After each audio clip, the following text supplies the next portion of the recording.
Three SEC teams already underway with spring ball. We'll give you early takeaways from Mizzou, Florida, and South Carolina. Locked On SEC starts right now. You are Locked On SEC, your daily podcast on the Southeastern Conference. Part of the Locked On Podcast Network, your team every day.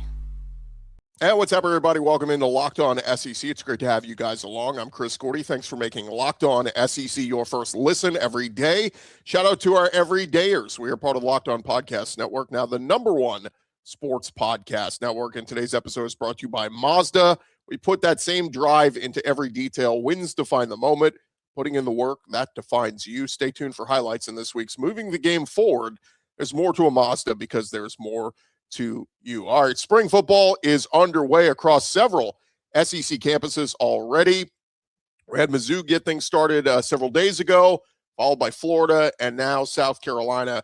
And this weekend, Alabama will get started, and the domino effect will begin. But we'll get you caught up with updates from all three of those schools today: Florida, Mizzou, and South Carolina. Again, over the first few days of spring practice, we'll tell you some of the players. Also, you need to keep an eye on a lot of new names, a lot of new faces. The transfer portal, this is the new world where, granted, it's a lot of returning starters that we know, but a lot of new faces we got to get to know, and very quickly. So let's get things started down in Gainesville as new head coach John Sumrall hit the practice field this week with his new Gators team. Sumrall meeting with the media this week, first addressing their injuries, and most notably, five-star wide receiver Dallas Wilson. Wilson, of course, coming off an exciting freshman year where he had 174 receiving yards and 3 touchdowns despite only playing in 4 games due to an injury he sustained back in fall camp last year. And Wilson has recovered from his injuries, but Sumrall said he's on the report out of caution with a focus on getting him back to full strength. Now, Gators Online reporting he is dealing with a right foot injury. So just something to monitor. Again, Dallas Wilson, when we saw him, the small sample size last year, he was awesome. So something to keep track on. A couple other injuries for the Gators. Linebacker Miles Graham, who was their leading tackler last year, dealing with a shoulder injury. He'll be limited in practice and will not participate in most tackling drills. Jack linebacker Titus Bullard, he goes into his 3rd season at Florida nursing a hamstring injury. It is thought to be minor. Another projected starter who's limited, senior defensive end Cameron James, coming off surgery from his right shoulder, thought to be non-contact throughout this spring. And then cornerback Dijon Johnson started in 4 games before a season-ending knee injury. He'll be easing into practice as camp moves on with the expectation that he can return to full action soon. But the biggest storyline entering spring ball for the Florida Gators is the quarterback race. And, of course, redshirt freshman Tramell Jones Jr. competing against transfer redshirt sophomore Aaron Philo for the starting job. And Philo transferring in from Georgia Tech, where he has a history with Buster Faulkner, but multiple sources out there saying that the staff has no preconceived favorite. They are treating this as a true quarterback battle. It is an honest and open competition.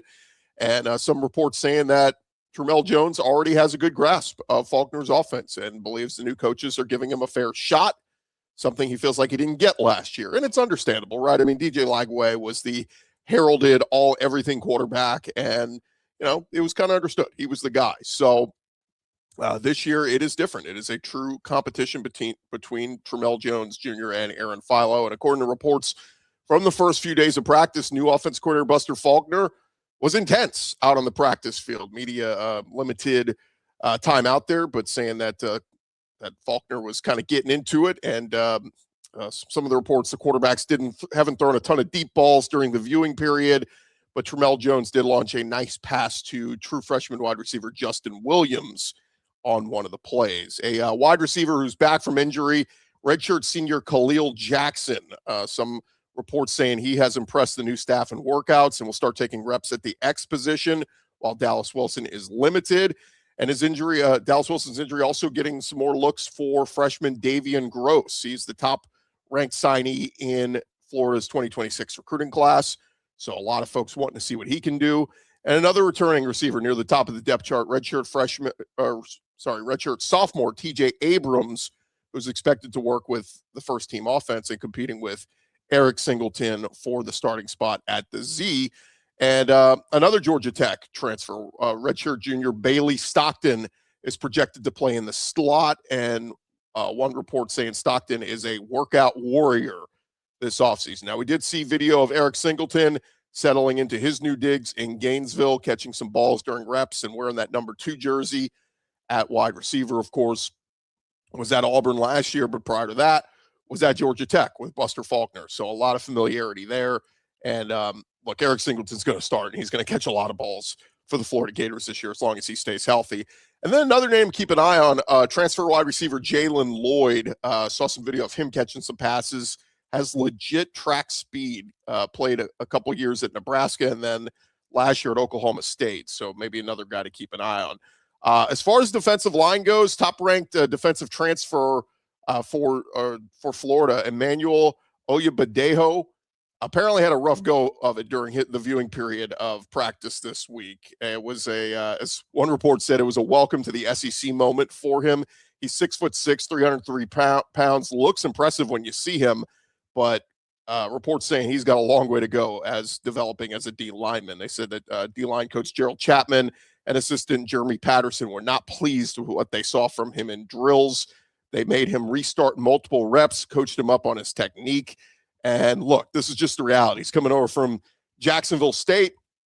He's going to have to get acclimated to playing with the Florida Gators and at this level. So, again, it is very early in camp. Can't overreact to anything we're seeing or hearing, but just passing along just some of the notes that some of the media that were out there reported on. A few other notes. Running back Jadan Baugh was out there taking practice reps, looked good.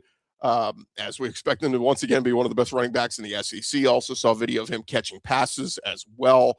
So big year for Jadan Baugh. What a big get for Florida to retain him. That's the biggest story is, Texas and other teams were coming after him hard with potential NIL deals, and Jadan Baugh staying with the Florida Gators and will be a big, big piece of this offense once again. Also in the defense, defensive tackle Joseph Mbachu, drawing some early praise from the coaches, expected to be one of the top options at nose tackle. John Summerall saying he's a big man. He's a strong guy in the weight room, really dedicated himself to his craft physically. He needs to play. He's going to have to play. And as a true freshman last year, he appeared in 9 games at a very physically demanding position at defensive tackle. Had 11 tackles, had 6 of them against Tennessee. And he's reportedly put on 23 pounds this offseason. That's the most of any player on the Florida roster this offseason. Just a couple other notes here. One guy who kind of grabbed made some social media buzz, freshman tight end Hezzy Kent.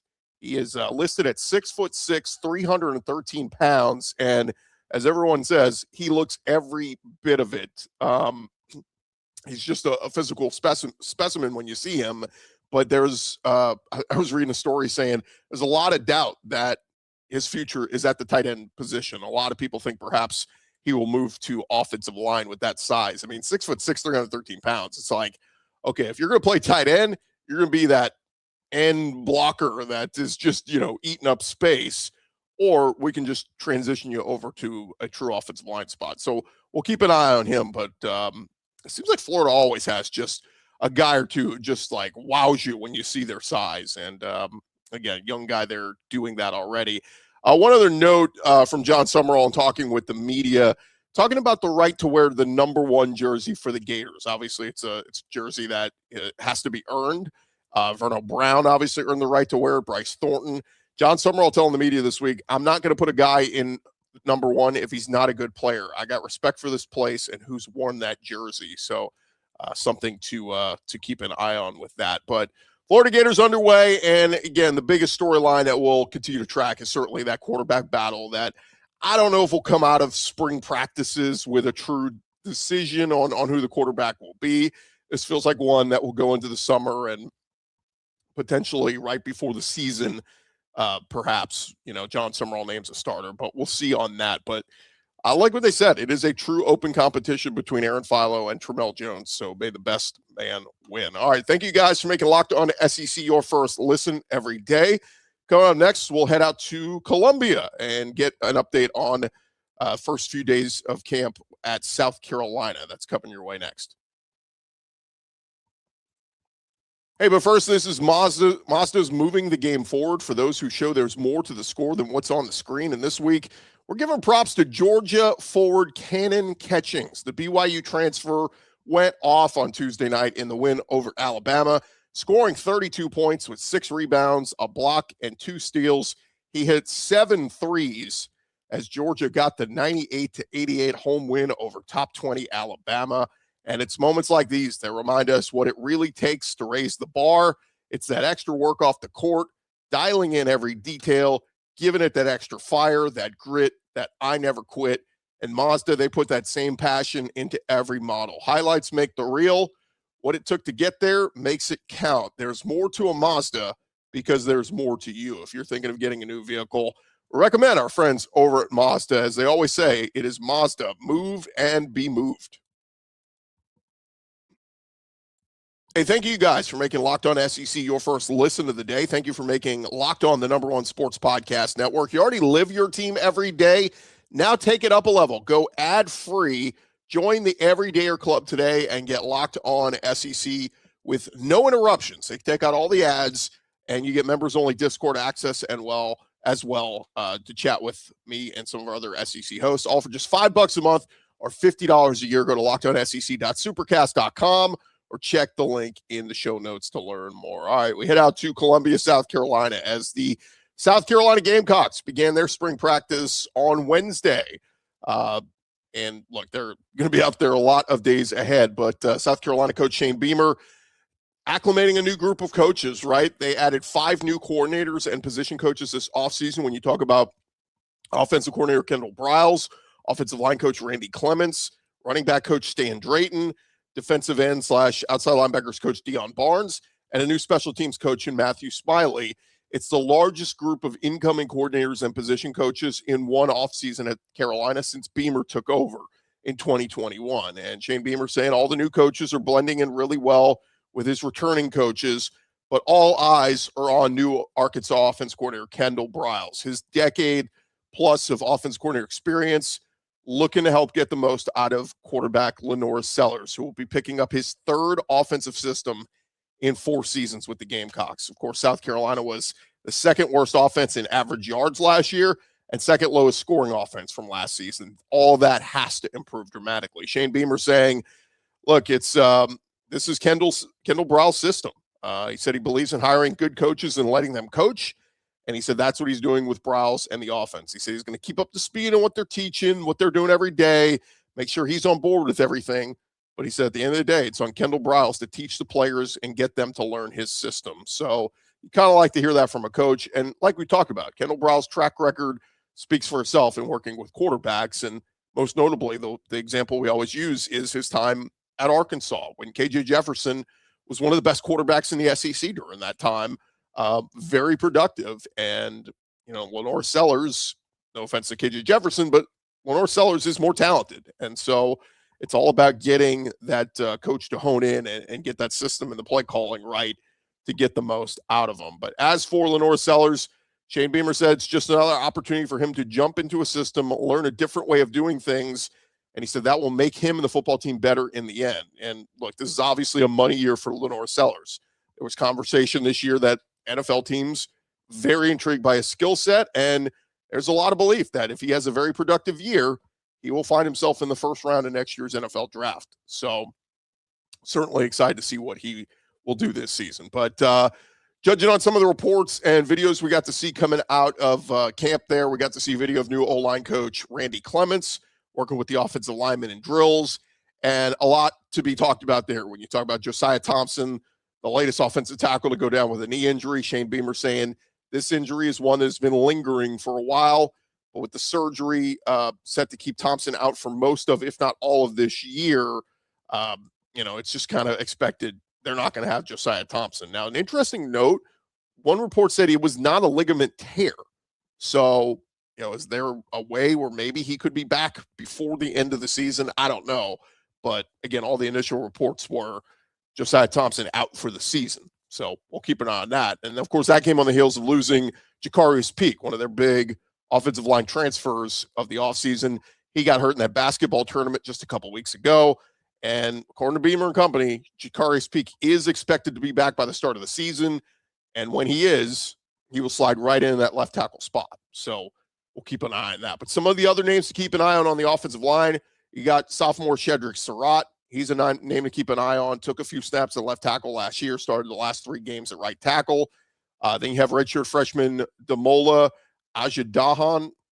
Took some snaps at tackle last year. You got 3 incoming freshmen, Anthony Byer, Zion Giles, and Darius Gray.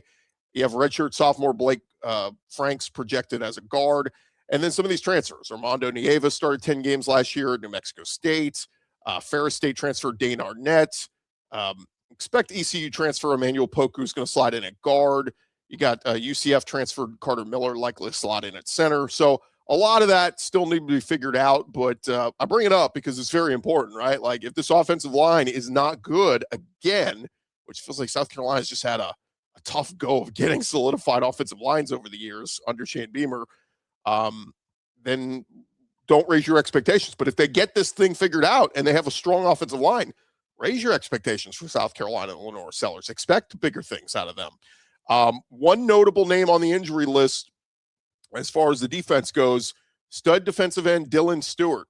He was listed as limited for the spring. Shane Beamer saying just more of a continuation of what he was dealing with the last half of last season. He won't be a full go, but he'll be limited in some areas, probably a little more limited through the first week of practice, and we'll see where he is. Now, Stewart dealt with that back injury for some of last season, missed time in the second half of the final game against Clemson, was out for the Coastal Carolina game, was named a second-team All-SEC selection last year with a team leading 12 tackles for loss, 4.5 sacks, and, of course, was a freshman All-American the year prior. So high hopes for Dylan Stewart and what he will do this season. But according to reports, the first 3 periods of Wednesday's practice were open to the media, and once the stretch period finished indoors to start practice, they moved to the outside fields for drill work. The Big Spur reporting both offense and defense drills consisted of ball security drills and worked on staying low. Offensive line working with Randy Clements and Jason Smith. Our buddy Jordan Kay of the State, he noted we got to see 4-star freshman quarterback Landon Duckworth out there with the other quarterbacks, including Bowling Green transfer Lucian Anderson and, of course, LaNorris Sellers. And he pointed out quarterbacks appear to have camera mounts on their helmets, something that Kendal Briles will likely use to have them go back and watch practice film from what they're seeing firsthand. He noted that Briles was often around the quarterbacks throughout practice. One other thing he noted, defensive back Judge Collier was limited off to the side. Also noted D-line coach Travian Robertson back on the practice field after missing almost the entire season last year, recovering from a bad car accident. Now, one big name to watch, true freshman edge Julian Walker. Multiple people reported he is quite impressive to see in person, 6'6", 250 pounds. You notice him immediately on the field. He looks like the real deal. Was the number 1 player from the state in this year's recruiting class, the number 6 edge, the number 40th overall player. And you see him and you think, he's probably going to get a chance to show what he can do throughout the spring with Dylan Stewart limited. So excited to see him. We also saw a video of Nick Harbor going through some of the offensive drills, working on ball security drills, among other things. Saw a video of Shane Beamer, LaNorris Sellers, all smiles. Beamer putting his arm around him. Look, he's his leader. He's the face of the team. A few other things we got to hear. Running back Matt Fuller speak with the media after practice, says he's liking competing with the other running backs in the room. Of course, Christian Clark is the guy that I think is eventually going to win that job. And then Kentucky DB Quaysheed Scott, we got to hear him talk about his first practice as a Gamecock, and apparently is cousins with former South Carolina players TJ Sanders and Xavier Legette. So did not know that. But one other note here, just kind of a sad day for South Carolina and Arkansas fans alike. We got to hear that Lou Holtz passing away yesterday, and had heard a couple weeks ago that he was not in the best of health, and folks were praying for him. But Coach Holtz passing on, of course, coached at Arkansas back in the 70s, into the 80s, back when Arkansas was in the Southwest Conference, so they weren't yet an SEC school. Well, of course, Coach Holtz coaching at South Carolina from 99 to 2004, was named the SEC Coach of the Year in 2000, and a name that we know synonymous around college football, and had a nice run at South Carolina overall. Had that 2001 season where he went 9-3, won a couple of Outback Bowls, and then of course went on to work on the college football show on ESPN, the late night show, kind of recapping all the scores of games. It was Mark May with Reese Davis and Lou Holtz, and got into some fiery debates with the guys there. And for those who remember, there was a segment they would do where Reese Davis would put on a judge's robe, and it would be like a courtroom, and Mark May and Lou Holtz had to argue their points back and forth. And anyway, we say rest in peace to Coach Lou Holtz, and certainly a name that had an impact on multiple schools in the Southeastern Conference. And of course, won a championship at Notre Dame and plenty of other stops as well. But we'll remember him most for, obviously his time in media and of course his coaching tenures at Arkansas and South Carolina. When we return here on Locked On SEC, we'll get to our report from Mizzou. That's coming your way next. Hey, the biggest stretch of the college basketball season is almost here. Buzzer beaters, bracket busters, unforgettable moments that everyone's talking about the next day. Being there live for something like that, that's bucket list stuff. The hard part is actually getting tickets. Long queues, prices jumping around, surprise fees at checkout. The Game Time app gives fans the advantage with constant innovation. It's how you unlock amazing tickets and experiences in just a few taps. It's easy to use. The Game Time guarantee means 100% legitimate tickets delivered on time at the best price. And here's the best part. Fees are included in the price you pay. What you see is what you pay, period. You're going to love being able to follow your teams in the app, get alerts when new deals drop. No stress, no guesswork, just a smooth experience from start to finish. That's exactly what you want during the busiest part of this season. Get your college basketball tickets with Game Time. Download the Game Time app, create an account. Use our code Locked On for $20 off your first purchase. Terms apply. Again, create an account, redeem our code Locked On for $20 off. Download the Game Time app today. And we welcome you into the 5-hour energy flavor draft with 18 different flavors to choose from, including new options like confetti craze, fruity rainbow, cotton candy. There's something for everyone. The board is set. The flavors are ready. And I've got my number one pick for the 5-hour energy flavor draft. If we're talking about a new flavor, how about cotton candy? A delicious swirl of sugary clouds, a fruity twist, a hint of vanilla. It is the sweet side of tasty caffeine. Throwback flavor with a boost, light, airy candy profile, nostalgic, carnival-style taste. It's a sweet tooth fix without any of the sugar guilt.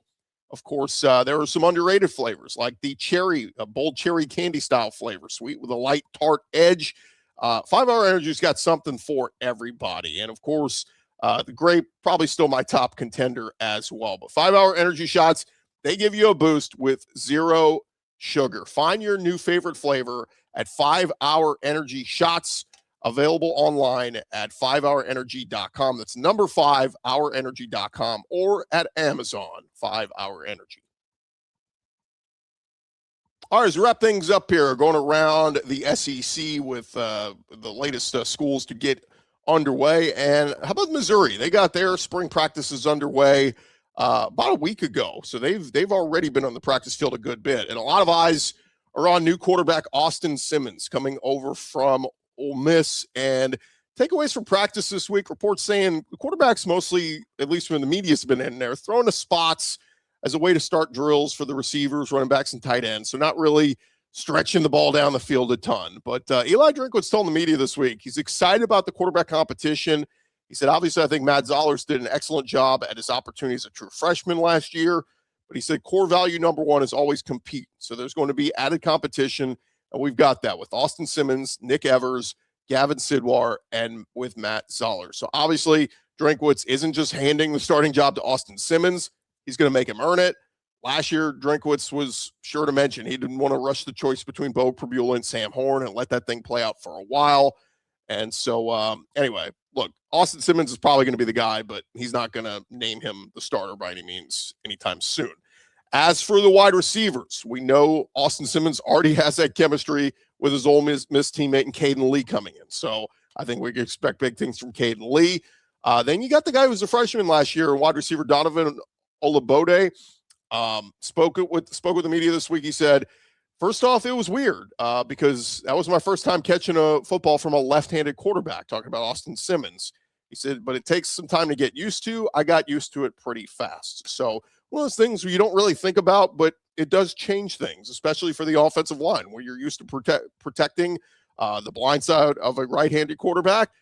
Everything switches over to the other side.